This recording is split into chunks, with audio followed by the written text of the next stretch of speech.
अब आपकी प्रश्नावली 3.3 हल करते हैं। पहला प्रश्न है, निम्न रैखिक युग्म को प्रतिस्थापना विधि से हल कीजिए।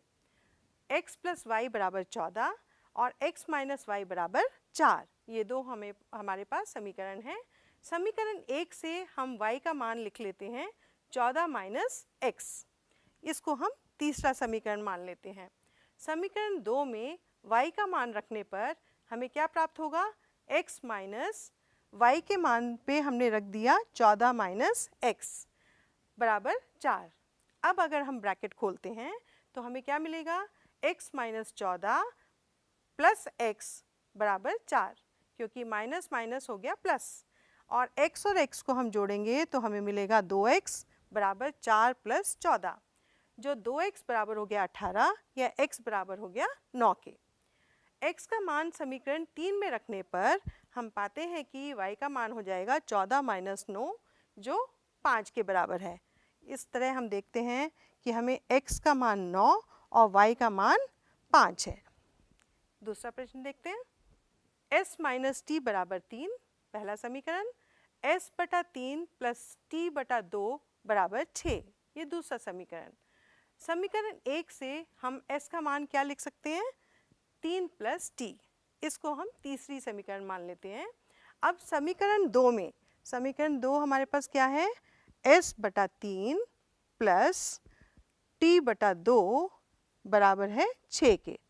अब हमें s को लिखना है 3 प्लस t, तो 3 प्लस t बटा 3 प्लस t बटा 2 बराबर है 6 के। ठीक है, अब हमने इन दोनों में एलसीएम लिया 3 और 2 का, तो वो हो जाएगा 6, और ये हमें मिलेगा 2 गुना 3 प्लस 6 प्लस 3t बराबर है 6 के। अब अगर हम ब्रैकेट खोलते हैं बच्चों तो हमें क्या मिलेगा, 2 तिया 6 प्लस 2t प्लस 3t बटा 6। अब अगर हम तिरछी गुना करते हैं तो हमें क्या मिलेगा, 2t और 3t बन गया 5t प्लस 6 बराबर है 6 गुना 6 36। अब 5t बराबर हो जाएगा 36 माइनस 6, जो हो गया 30, तो 5t बराबर हो गया 30 के, और t हमें मिल गया 6। t का मान समीकरण 3 में रखने पर s बराबर होगा 3 प्लस 6, जो हमें देगा s बराबर 9। अतः s बराबर 9 तथा t बराबर 6 है। अगला देखते हैं, 3x माइनस वाई बराबर है 3 और 9x माइनस 3y बराबर है 9। बहुत ही प्यारा प्रश्न है, ध्यान से देखिए। समीकरण 1 से हमें मिला y बराबर 3x माइनस 3, इसको हमने समीकरण 3 ले लिया। समीकरण 2 में y का मान रखने पर हम क्या पाते हैं, 9x माइनस 3 गुना 3x माइनस 3 बराबर है 9 के। इसको हल करने पे देखिए क्या मिला हमें, 9x माइनस 9x प्लस 9 बराबर है 9। अब आप देखिए 9x माइनस 9x कैंसिल हो गया, तो हमें क्या मिला, 9 बराबर 9। ये कैसी स्थिति आ गई, यहाँ हम देखते हैं कि 9 बराबर 9 सत्य है, अतः रैखिक युग्म के अनंत हल होंगे। इस स्थिति में हमारे पास समीकरणों के अनंत हल पाए जाएंगे।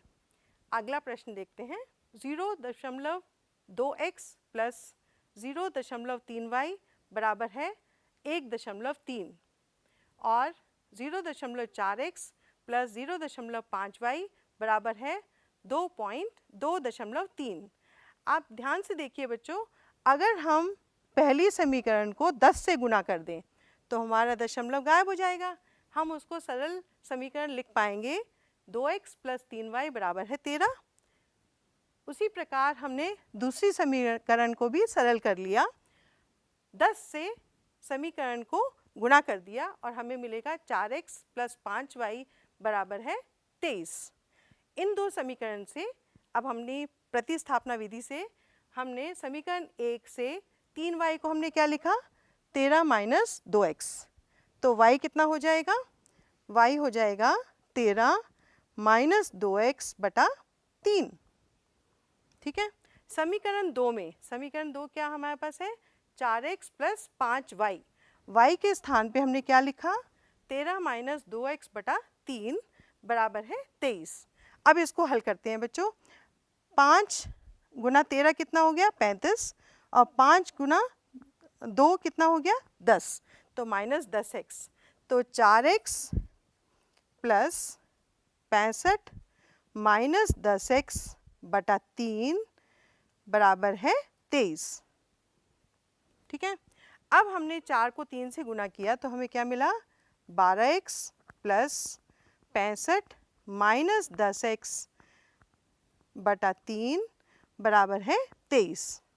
अब देखिए 12 में से 10 घटाएंगे तो हमें क्या मिल जाएगा, 2x, और ये है हमारे पास 65, और 23 को 3 से गुना करेंगे तो हमें मिल जाएगा 69।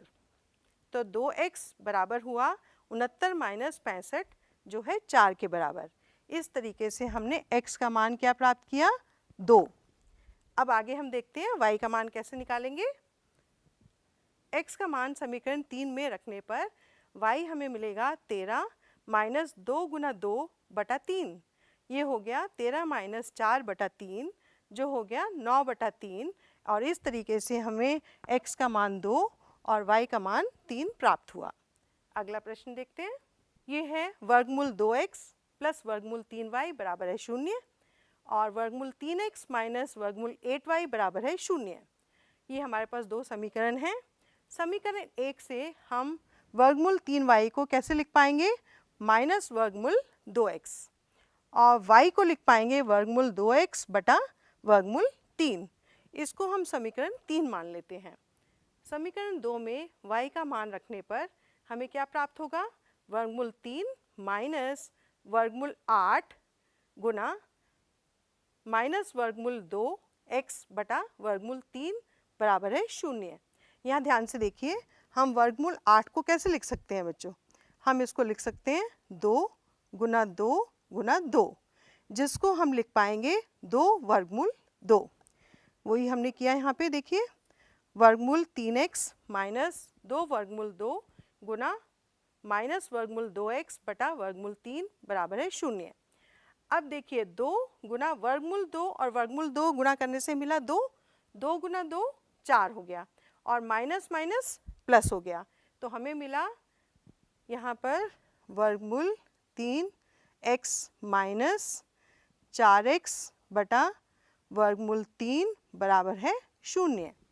अब वर्गमूल 3 को वर्गमूल 3 से गुणा करेंगे तो हमें क्या मिल जाएगा, 3x यहाँ था प्लस 4x, और वर्गमूल 3 को 0 से गुणा करने पर हमें क्या मिलेगा, 0। तो इस प्रकार हमने देखा 7x बराबर हो गया 0 के। अब हम जानते हैं 7 तो 0 हो नहीं सकता, इसलिए x बराबर होगा 0 के, और y बराबर होगा माइनस वर्गमूल 2 बटा वर्गमूल 3 गुना 0। ये देखिए आपने यहाँ पे माइनस वर्गमूल 2 बटा वर्गमूल 3 गुना x, इसमें हमने x का मान रखा तो हमें y भी 0 मिला। इस तरीके से हमने देखा x का मान और y का मान दोनों का मान 0 है। अगला प्रश्न देखते हैं।